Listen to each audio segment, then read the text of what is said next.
Hello students and welcome back to our channel excellent learning point. तो बच्चों, आज की इस वीडियो में हम क्लास 10th का वर्कशीट नंबर 74 डिस्कस करने जा रहे हैं। ये बच्चों आपकी आज की वर्कशीट है बेसिकली 18 जैन, ठीक है। और यहाँ पे आज जो हमारा टॉपिक है वो है साइंस में केमिकल रिएक्शन एंड इक्वेशन, ठीक है। तो देखो यहाँ पर हमारा सबसे पहला रिएक्शन है कॉम्बिनेशन रिएक्शन। बच्चों, कॉम्बिनेशन रिएक्शन क्या होता है? जहाँ पर the chemical reaction in which two और more reactant combine to give a single product. तो जैसे कि यहाँ पे आपको दिख रहा है कि एक रिएक्टेंट ये है, ठीक है, कैल्शियम ऑक्साइड। एक रिएक्टेंट बच्चों क्या है? ये है वाटर H2O। इन दोनों को मिलाने के बाद हमारा कैल्शियम हाइड्रो ऑक्साइड बन जाता है। तो इस तरह से इसको हम कॉम्बिनेशन रिएक्शन कहते हैं। अब इसके बाद हमारा आता है डिस्प्लेसमेंट रिएक्शन। बच्चों, डिस्प्लेसमेंट रिएक्शन क्या होता है? जब बच्चों एक एलिमेंट दूसरे वाले एलिमेंट को डिस्प्लेस कर दे। जैसे कि यहाँ पे आपको दिख रहा है कॉपर जो है वो आयरन जो है वो कॉपर को क्या कर रहा है? डिस्प्लेस कर रहा है। कॉपर को उसकी जगह से हटा करके खुद वहाँ पर आ रहा है। अब देखो यहाँ पे सल्फेट के साथ कौन आ गया? SO4 के साथ आयरन आ गया और कॉपर को हटा दिया गया। तो ऐसा कब होता है? ऐसा तब होता है जब आपका ये वाला एलिमेंट ज़्यादा रिएक्टिव हो, मतलब कि आप ये समझो ज़्यादा ताकतवर हो। अगर ये ज़्यादा रिएक्टिव होगा तब जाकर के ये कॉपर को हटा पाएगा, ठीक है। तो देखो यहाँ पे लिखा हुआ है the chemical reaction in which more reactive element displace less reactive element from its salt solution. तो क्या होता है बच्चों? जब जहाँ पर एक मोर रिएक्टिव एलिमेंट, अब यहाँ पे आयरन क्या है? वो कॉपर से ज़्यादा रिएक्टिव है, इसलिए उसने क्या कहते हैं कॉपर को डिस्प्लेस कर दिया। तो यहाँ पर ये बच्चों हमारा डिस्प्लेसमेंट रिएक्शन हो गया। Blue color of sodium due to copper SO4 change into light green color due to formation of FeSO4। तो बच्चों आपका यहाँ पर एक बात और बताई इन्होंने कि जब जब बच्चों एलिमेंट था हमारा, जब ये बना था, ये कंपाउंड जो था, तो तब ये ब्लू रंग का था, और जब भी ये इसमें आयरन जुड़ जाता है तो वो लाइट ग्रीन कलर का हो जाता है। तो ये हो गया बच्चों हमारा डिस्प्लेसमेंट रिएक्शन। अब आते हैं अपने लास्ट रिएक्शन पे, डीकम्पोजिशन रिएक्शन। बच्चों, डीकम्पोजिशन रिएक्शन क्या होता है? ये कॉम्बिनेशन रिएक्शन का उल्टा होता है। कॉम्बिनेशन रिएक्शन जहाँ पे हम दो रिएक्टेंट को आपस में क्या करते हैं? आपस में एक सिंगल प्रोडक्ट बनाते हैं। बट इसका उल्टा क्या होता है कि कोई एक, ठीक है बच्चों, कोई एक एलिमेंट है हमारा या फिर कोई एक सिंगल रिएक्टेंट है जिसको हम ब्रेक करके, तोड़ के अलग अलग कर देते हैं, ठीक है। तो ये आपका देखो फेरस सल्फेट जो था वो क्या हुआ? फेरस ऑक्साइड और सल्फेट और आपका SO3 इस तरह से बन गया, ठीक है। तो देखो the chemical reaction in which single reactant, ठीक है बच्चों, कोई एक single person, single element reactant decompose breaks, और डिकम्पोज मतलब कि ब्रेक्स इनटू टू और मोर प्रोडक्ट। तो बच्चों जहाँ पर कोई एक एलिमेंट या कोई एक रिएक्टेंट दो या दो से ज़्यादा प्रोडक्ट बनाता है तो उसे डिकम्पोजिशन रिएक्शन कहते हैं। अब देखो बच्चों, जहाँ पर हम डिकम्पोजिशन रिएक्शन करने के लिए हीट का इस्तेमाल करेंगे तो उसे कहेंगे thermal decomposition, when decomposition is done by heating. जहाँ पे हम इलेक्ट्रिसिटी का इस्तेमाल करेंगे तो वहाँ पर क्या होगा? Electrolytic decomposition, when decomposition is done by passing electricity. उसके बाद photolytic decomposition, when decomposition is done by light और सनलाइट। तो बच्चों देखो यहाँ पे हीट हो गया, यहाँ पे इलेक्ट्रिसिटी हो गया, यहाँ पे सनलाइट या लाइट हो गया। तो ये तो हो गया बच्चों हमारे सारा का सारा आज का जो वर्कशीट था उसके बारे में। अब इसके बाद हमारा जो पहला क्वेश्चन है, बड़ा सिंपल सा क्वेश्चन है बच्चों। यहाँ पे सबसे पहला क्वेश्चन है from the following chemical reaction identify combination reaction, decomposition reaction and displacement reaction. तो देखो बच्चों, सबसे पहला जो होगा, कोई एक रिएक्टेंट क्या कहते हैं आपका दो बन गया, ठीक है। तो कोई एक रिएक्टेंट दो या दो से ज़्यादा प्रोडक्ट बनाते हैं तो ये हमारा क्या होगा? फर्स्ट वाला हमारा डीकम्पोजिशन रिएक्शन होगा। इसके बाद सेकंड क्या है बच्चों? H2 + Cl2। तो वो क्या है बच्चों?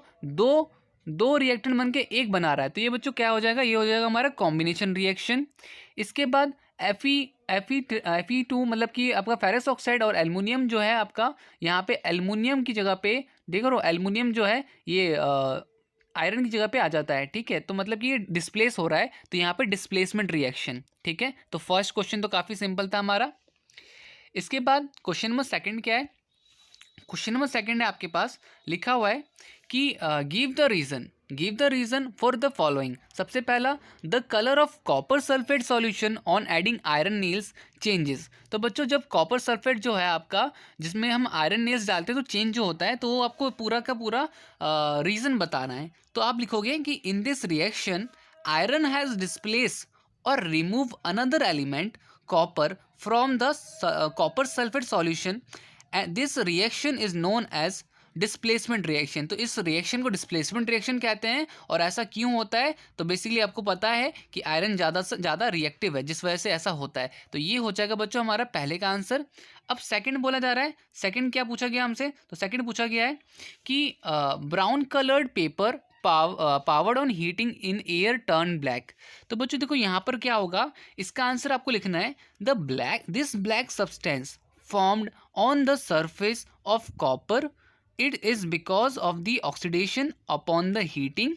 The copper metal melts gradually and turns black on the surface. This is because copper powder present in china dish react with atmosphere oxygen and form copper second. ठीक है बच्चों, तो ये हो जाएगा हमारा कॉपर ऑक्साइड बन जाएगा। यहाँ पे मैंने इसकी रिएक्शन भी दे रखी है और इस तरह से आप यहाँ पर डायग्राम भी इसका बना सकते हो। सेकंड आंसर हमारा यहाँ पे खत्म होता है।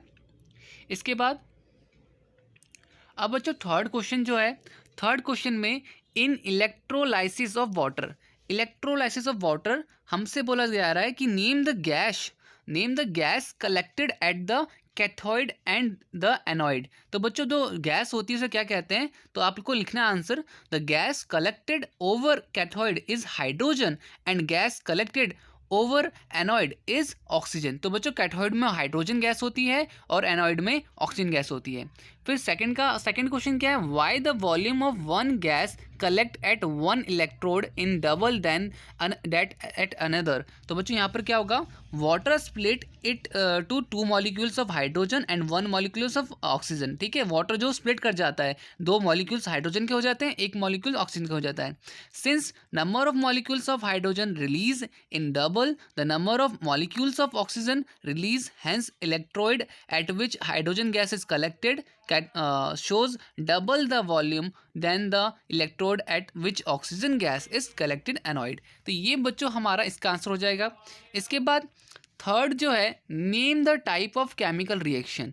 Name the type of chemical reaction क्या होगा बच्चों? तो इलेक्ट्रोलाइटिक डिकम्पोजिशन। ठीक है, जहाँ पर हम इलेक्ट्रिसिटी का इस्तेमाल भी कर रहे हैं, जिस वजह से इसका नाम इलेक्ट्रोलाइटिक डिकम्पोजिशन हो जाएगा। तो ये हो जाएगा बच्चों हमारे थर्ड क्वेश्चन। आते हैं अपने फोर्थ और लास्ट क्वेश्चन पे। The following diagram displays a chemical reaction, observe and answer the questions given the box. तो बच्चों देखो यहाँ पे बच्चों एक चाइना डिश दे रखी है, सिल्वर क्लोराइड दे रखा है और सनलाइट से हम यहाँ पर रिएक्शन कर रहे हैं। तो बच्चों हमें पता है कि कोई सा भी रिएक्शन अगर हम किससे करते हैं, तो बच्चों हमने पढ़ा था कि अगर हम इस्तेमाल करते हैं हीट तो उसे कहेंगे थर्मल डिकम्पोजिशन। अगर हम इस्तेमाल करते हैं इलेक्ट्रिसिटी तो हम उसे कहेंगे इलेक्ट्रोलाइटिक डिकम्पोजिशन। बट अगर हम इस्तेमाल करते हैं सनलाइट या सिर्फ लाइट तो वो कहेंगे फोटोलाइटिक डिकम्पोजिशन। तो इसका आंसर क्या होगा बच्चों? ये कौन सा रिएक्शन है? हम इसमें सनलाइट का इस्तेमाल कर रहे हैं, तो ये हमारा क्या होगा? Photolytic decomposition. ठीक है, इसका आंसर हमारा ये हो जाएगा। एंड आपको ये डिफाइन भी करना है, तो हमने डिफाइन भी कर दिया यहाँ पर। Photolytic decomposition when decomposition is done by light और सनलाइट। तो जैसे कि हमारे यहाँ पे एग्जांपल होगा Ag, मतलब कि सिल्वर क्लोराइड जो हो जाएगा वो सिल्वर अलग हो जाएगा, क्लोराइड उसमें से अलग हो जाएगा।